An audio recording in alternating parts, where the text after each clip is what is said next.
From SBI's Executive Briefing Center in Dallas, Texas, the most watched and listened to content in B2B sales and marketing, it's the SBI Podcast with your host, Matt Shares. Hey everybody, it's Matt Shares. Welcome to SBI TV. I'm fortunate for this episode of SBI TV. Drew Urteaga, who leads our business services practice, is going to join me. And Drew and I are going to spend about 10 minutes, and we're going to chat about some of the big trends we're seeing as CEOs, specifically in business services, move into planning for 2021. A couple things we're going to talk about today. Number one is the three camps: survivors, observers, and accelerators. And how might you catch on to what the accelerators are doing as you build a pragmatic growth strategy for 2021. Number two is we're going to talk about some trends, three key trends that are disrupting business services and how companies are responding. And then we're going to finish up with a little segment around execution, something that Drew knows a lot about, and maybe a couple of tips that you can take away with you. So, Drew, always good to see you, brother. How are you? Thanks for having me, Matt. Too bad we can't get together. I know. What, 20 years we've known each other?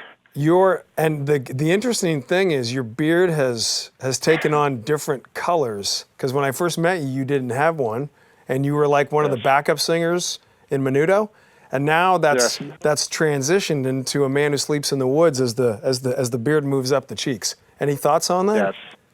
Yeah, I mean, people were recognizing me on the street. It was a difficult life as a Menudo band member. So this is part of my disguise to get into the boardroom with many savvy. CEOs. It looks so sophisticated in there, right? You have always been savvy. So Drew, we've seen, obviously, everyone's seen disruption, but I think what you and I were going to talk about specifically in the vertical you lead for us at the firm is how people are preparing for 2021 and this concept of the three camps of CEOs and their teams.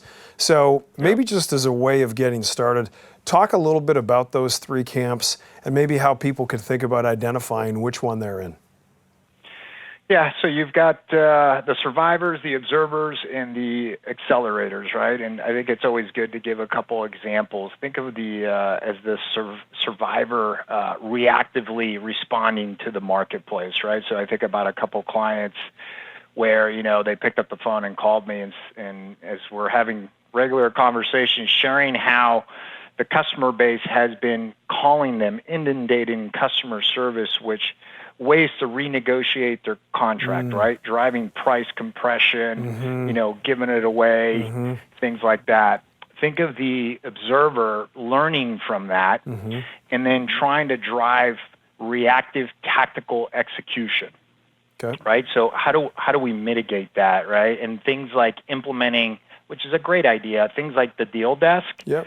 In terms of, hey, before we start renegotiating these contracts, where do we want to do it? Where does it make sense and not make sense?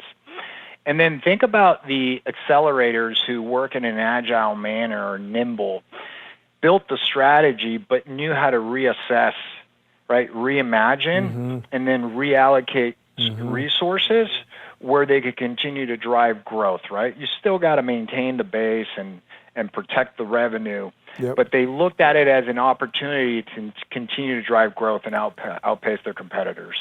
Okay, so learning number one from what Drew just said, if you think about the forcing function of economic disruption that we're in right now, you have a chance in a crisis to do things that in normal times that you can't. So if your growth strategy is not built on a set of design principles that allows you to be fast and allows you to make hard left or hard right turns, that is something new that you can build into the 21 plan and start now. So Drew, knowing that, three big trends we've seen, specifically in business services, as we think about, digital evolution, right, versus transformation. Yep. Companies really struggle to transform digitally, but they're evolving. Obviously, the buyer experience and customer experience as a whole has changed, and then virtual selling. From your purview, talk a little bit about what you're seeing and then maybe what you would recommend for some of the CEOs to take with them going into the 21 planning with their teams. Yeah. So all three of those resonate, and I've observed those in business services, but it's good to unpack that a little bit and understand what's driving that. So take, for example, a subsector of business services like human capital management, HCM. It's a very fragmented business with a few players having a large concentration of the enterprise customer base. And because of what I mentioned earlier, they've experienced, right, this play of how do we retain the base and how do we extend customer life cycle. That is push these clients to think about different strategies towards market expansion, meaning a lot of these customers either play in the enterprise or in the S&B and are either trying to move up market or down market.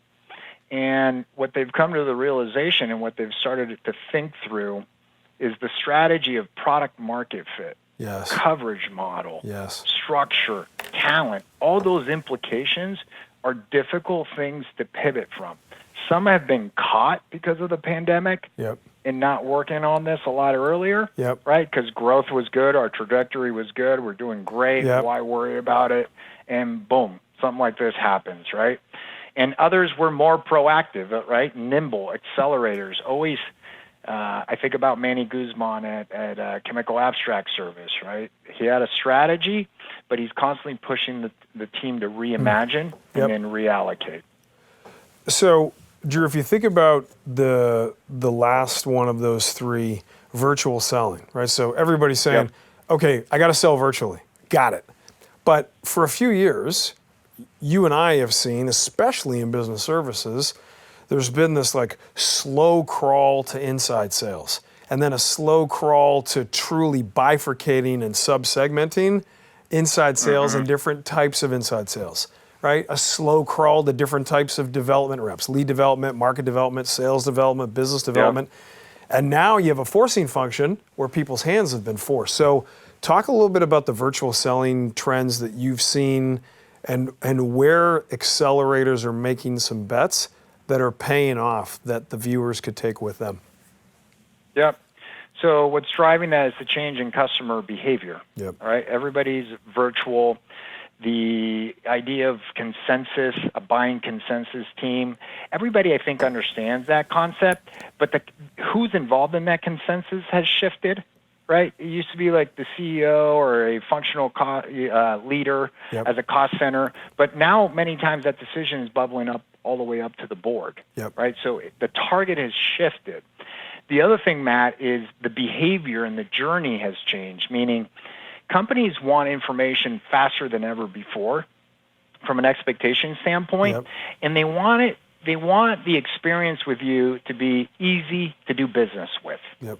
Right? And so when we talk about the virtual selling pieces, how do you recreate that experience for your customers now who are virtual? Like think the days of, hey, I had to do the pitch face-to-face, right, and the demo. Many people are struggling to try to figure out, those milestones within the journey and how do we need to pivot that customer journey in a virtual world now.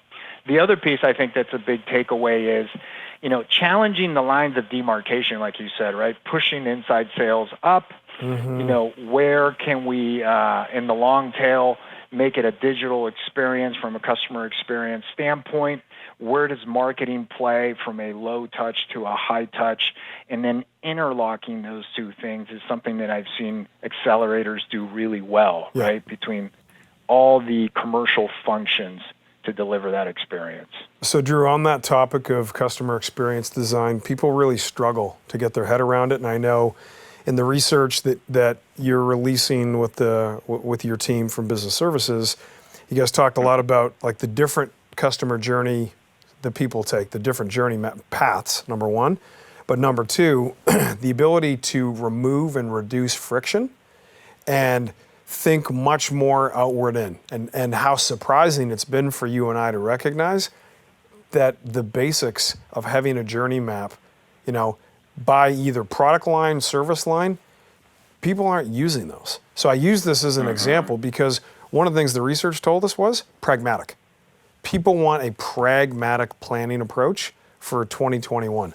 So what's the rationale in business services about why people have been slow to adopt? Because now everybody's moving faster. Why do you think that is? Yeah, I think that sector has experienced growth over the last few years that has made the sector comfortable. Yep. And I think some accelerators have pushed towards BPaaS, right? Business process as a service. Yep. And a lot of those organizations, there's a race to provide their solutions over the cloud. Yep. So I think it's starting to happen. I think that's the main driver here, and it's going to be who can figure that out faster. The one thing I'd say around that, Matt, is you made a great point about being outward in versus inward out. A lot of these organizations, I see that as a pitfall, right? Mm-hmm. So when they think about segmentation and the customer experience, it becomes an inward out activity of, hey, we're all domain experts. We know what we know, sure, and we got it. And stress testing that with the external marketplace is important, right? Something that we call buyer preference assessment. Yep. How do they want to be served? What do they value? And doing that across the journey is really important. So, Drew, last piece, and then I'll let you run because I know you're busy. I don't have anything to do, Matt. Yeah, I know. You must work for a great company. So you spoke about how people are reassessing, and then you spoke about reimagining. The last piece that we saw that really stood out was around, okay, so how do I execute with precision? And I know you're a big fan of deliverables and milestones, not just because you're in consulting, that's just a little bit your personal DNA. But can you talk about this concept of the RGO, the Revenue Growth Office, and why are accelerators using that? Yeah. Well, first of all, just for our audience, those I know understand what the Revenue Growth Office is, but it's somebody who oversees the execution of the corporate strategy, right? Many times there's corporate strategy, which many organizations do. Then there's a go-to-market strategy, which I think many organizations think about. And then the last two phases, I would say, is where I think there's a lot of opportunities for our audience out there, which is go-to-market execution and then go-to-market optimization, kind of the last mile. Yep. And the revenue, that's really where the Revenue Growth Office comes into place, which is understanding roles and responsibilities around that strategy and how to execute, and defining the outcomes and the milestones, short-term, long-term, and then keeping what I like to call the operating rhythm. Yep. What is our cadence, who's involved in that cadence, and what are the decisions we need to make that will tell us that we need to pivot. Yep. And so the accountability of the Revenue Growth Office, which is overseen by the CEO in many organizations, is the person that ensures that the execution happens, and it assigns accountability. Yep. The contrast here is many organizations believe they execute, but in a siloed approach. Marketing does their thing, product does their thing, sales does their thing. So the RGO is cross-functional, and it's got CEO and board purview, and because of that sort of execution cadence, you just see a smaller margin for error. Correct. Yeah. Correct. Cool, man. Well, always good to see you. Thanks for joining us. And I know folks will be excited to read the report that you and the team put together, over 1,300 CEOs. So some really good context, and always appreciate sharing your insight with us. Good seeing you, man. We got to get together soon when this is all over. It's been too long, brother.